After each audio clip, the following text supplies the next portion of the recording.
Back here with the DP Show, I'm D. Palmer. Just got done talking about presidential politics, especially Romney saying that Obama hasn't been doing good enough for welfare recipients because he's not making them work as he gives them the welfare. The suggestion that I just gave you that both of these guys are wrong and that what we really need is for a presidential candidate to espouse a policy that is actually going to get these people back to work, and that the reason that we're not getting that from these guys is because everybody that goes to college, everybody that goes to school is taught only one thing, cited the 1950s, two history textbooks that show that the way that people are taught in school is that the 50s were an affluent period was because the government was injecting so much money into the economy, especially by way of the military-industrial complex, but also from going so far as to say welfare directly, Social Security, money to farmers, things like that. Plus, they are also telling us that the reason why it was affluent is because people were using consumer debt to buy stuff that they didn't have money for. And that this is what people learn, and that this is, with that in mind, it's no surprise at all that we have two presidential candidates who are saying essentially the same thing about what they would do to try to fix the economy, if they could fix it. Because what I want to talk about right now is a period way back, almost 100 years ago, and something that's known as the Forgotten Depression. They say it's a forgotten depression because a lot of history textbooks don't talk about it at all. And my suggestion, and one that I'm borrowing from author Dr. Thomas E. Woods Jr., who believes in that whole Austrian business cycle theory that I had referenced in the previous segment, and writes a lot about it in this book, Meltdown, that I'm going to be citing right now, is absolutely fantastic, and I give it my strongest endorsement. But he is going to reference the Forgotten Depression as starting back in 1920 and 1921 as a result of American neutrality in World War I that resulted in a lot of gold coming back into the United States as the belligerents in World War I were fighting and purchasing arms from the U.S. Because of that, now the Federal Reserve at this point, which was going to regulate American currency, was taking in all this gold. It was still loosely tied to the gold standard, and over this period it roughly doubles its supply of gold. And it looks in the mirror and thinks, what should we do with all this gold? Well, naturally, one would assume that if you have twice as much gold, one thing you might want to do is print twice as much money. And they did roughly that. The problem is, over a 4-year period that ended in 1919, you had about an 87% inflation on prices because of all this extra currency that went out there, without any actual increase in the goods that people could use that currency to buy stuff with. All right? So because of that, then we get people coming home from the war. They're finding out that the money that they'd just been making while they were fighting for, quote, their country, end quote, is worthless because they don't have any money to pay for it. They don't have jobs. They're going to get all this sorts of communist scares. The history books talk about this in great detail. I don't know if it's because it's really neat and sexy and you got violence and stuff like that, or if it's just because it's something the historians can wrap their brains around. I'm not here to discuss that. What I am going to show you is that this Forgotten Depression is almost generally understood, almost to the point of being ignored. And I'm going to pull out another one of my books to show you that. But first, from Dr. Woods, what he says, beg your pardon, in 1920 and 1921, Warren Harding is going to assume the presidency. And he's largely been written off as a corrupt bumpkin, known for creating words and struggling with the ones that he does know. And he comes into an economy that is severely depressed. What he's going to decide to do as a result of it is dramatically reduce the size of the national government. What you had when he takes office is at one point an income tax that is going to be up over 70%.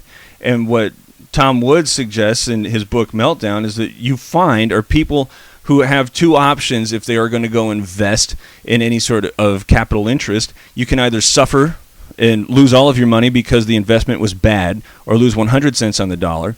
Or if it is successful, you'll be taxed more than 70 cents on those dollars, and you come away with a 20-cent increase. And it wasn't worth it for anybody to actually go out there and invest and take a risk on any sort of venture. So what Harding's going to do is eliminate the capital gains tax. He's going to take it down to nothing, trying to get people to put their money into the economy. Now, remember, we're talking about how Romney is saying that people need jobs. They need to work while they're getting their welfare, though, while they're waiting for those jobs. Well, here what Harding actually did was made it so that those people can go get jobs. Everybody talks about, every presidential candidate, I should say, the importance of small business. But yet they never do anything that would help those small businesses hire these people that they are now using as welfare recipients and campaign promises and campaign fodder and so on and so forth. Harding did that. Harding said, here, take your money and get out there and invest it.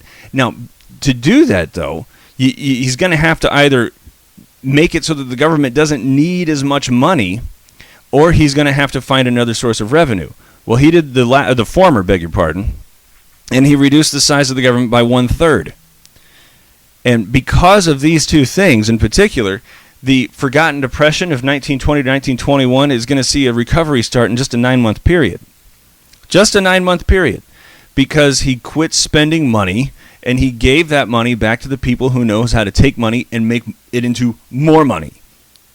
But instead, what do we remember Warren Harding as? Some sort of teapot dome crook who died early in office because of a heart attack and so forth. Now, why is this of such great interest? I'm going to go back to the second book that we were using, the one with Henrietta Edwards and Self, and go over to the 1920s. And beg your pardon. The first thing that we're going to see from the 1920s is talk about what life was like after World War I. We got the Red Scare, and you got all these unions that are starting to mobilize, and so on and so forth, and etc. But then it gets over to the Harding administration. Just some of the headings. Republican normalcy, dollar diplomacy, culture wars, and then it's going to get into especially the Jazz Age and Harlem Renaissance and stuff like that. There is not at any point in the 1920s in this college textbook, this American history textbook, that is going to reference the Forgotten Depression at all. And remember, in the previous segment, I said that we can't really blame Romney and Obama and anybody else for not knowing what to do with the economy, how to try to use their office to try to fix the economy, when we have, as an example, in the 20th century, one president who was able to go out there and do something, which was rather ironically nothing. He did nothing, and the economy was fixed.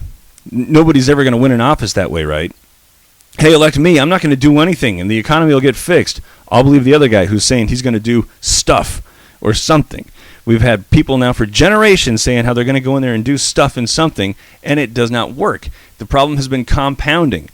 It's been compounding since Roosevelt, since Hoover, Roosevelt, all the way down the line until we get the mess that's on our hands right now. And then you go into where these people got their background, where they got all this information that they can then use to come and be presidential candidates. And they have no idea. Many of them probably don't even know, I'm going to suggest, many elected officials, that there was a depression in 1920 and 1921. Or maybe they did cover this when a lot of our younger politicians were in office, or were in school. But the problem is the people that I'm working with right now as a college instructor, They are not getting this information unless an instructor knows to include it or augment the book with a lecture or something like that. This is not in this book. The Forgotten Depression is not in this book. People are now going to school with the only understanding that, just like the 1950s, the way that we become affluent is by using the federal government to prime the pump. Now, interestingly, what is in this book, as I try to go a little bit more conspiratorial, is the authors go far out of their way to talk about how interesting a character Secretary of Commerce Herbert Hoover was within the Harding administration. Reading from the text, he was going to create 2,000 trade associations representing companies in almost every major industry. Government officials worked closely with the associations, providing statistical research, suggesting industry-wide standards, and promoting stable prices and wages. Suggesting industry-wide standards. Okay? Guess who pays for those? You, the consumer, pays for those. And why I'm going out of my way to talk about this? Because Herbert Hoover, if you want a really interesting take on this, read The Roosevelt Myth by John T. Flynn. Fascinating. Because they have their admittance from the Roosevelt administration that as FDR was campaigning in 1932 against Hoover, against Hoover, he is saying, we're going to get in there, we're going to do this, this guy has, anyway, let me just cut to the chase. He actually is going to get into office and do exactly what Hoover had been doing to try to start the economy after the stock market collapse or crash in 1929.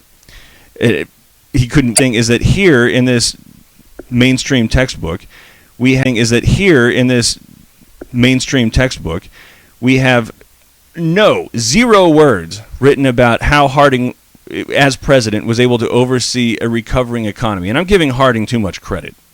Economies are going to become robust again once industry is allowed to make it that way. But in the Harding presidency, there was an immediate recovery from a pretty steep economic decline. But there's no mention of that. Instead, when we're talking about Harding's presidency, we celebrate Hoover because he is going to try to force more regulation on the American people, and then they go straight into the Teapot Dome thing. All right? This is the sort of knowledge base that we're dealing with our campaign and our presidential people and our Congress people and all that stuff. This is the problem. The problem isn't a Republican thing, and the problem isn't a Democrat thing. The problem is people are being told only exactly what somebody needs for them to know. All right?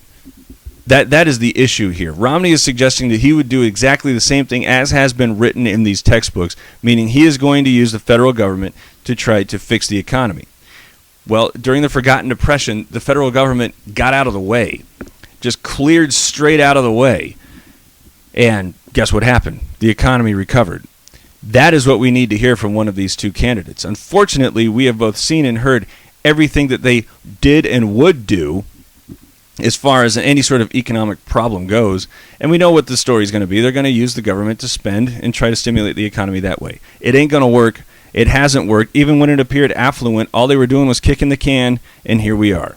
Here we are with that can, finally. This has been the DP Show. I hope you found this enlightening, because I love talking about it.